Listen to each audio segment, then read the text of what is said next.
Podcast Ortho, les différentes facettes de l'orthophonie.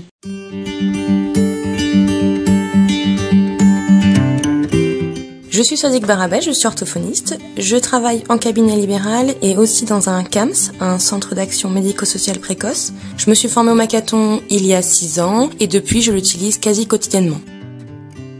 Le Macathon, qu'est-ce que c'est ? Le Macathon, c'est un programme d'aide à la communication qui aide les enfants, les adultes à communiquer.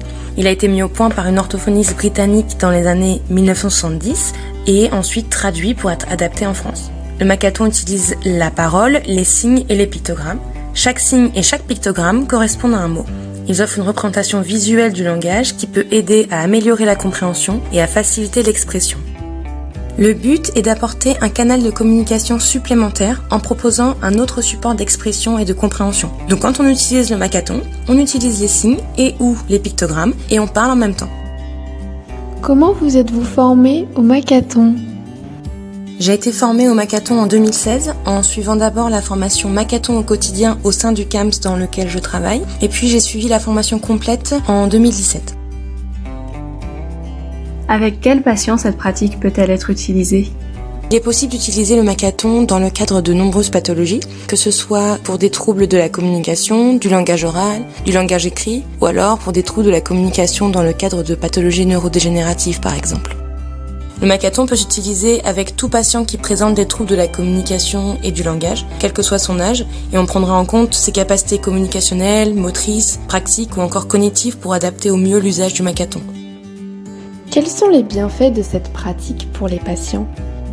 L'utilisation des signes et des pictogrammes permet de donner aux patients un autre moyen de communication qui prend le relais lorsque le langage oral n'est pas encore présent. Le Macathon permet de stimuler les capacités attentionnelles de l'enfant ou de l'adulte qui doit prêter attention aux signes, aux pictogrammes ou encore à la photo qui lui est présentée.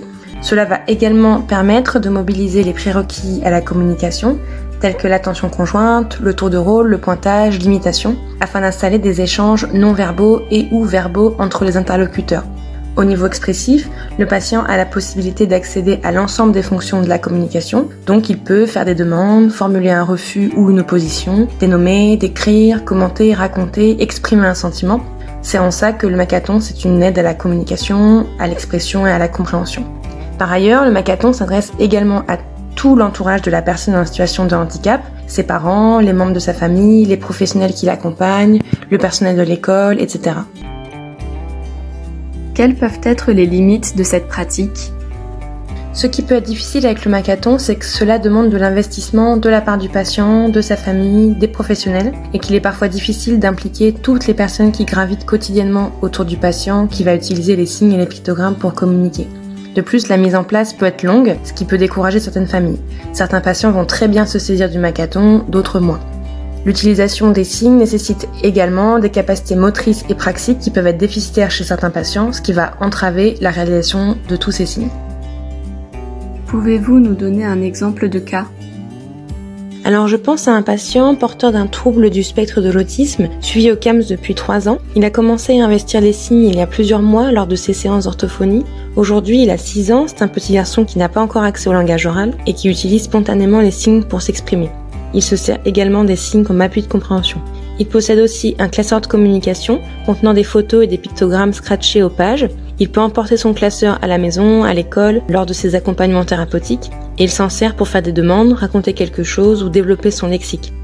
Ses parents et sa sœur ont également appris les signes Macathon pour pouvoir communiquer plus facilement avec lui, et sans ce moyen de communication, il lui serait très difficile de se faire comprendre, d'exprimer une émotion ou alors faire une demande. Un grand merci à Swazik Barabès pour son intervention.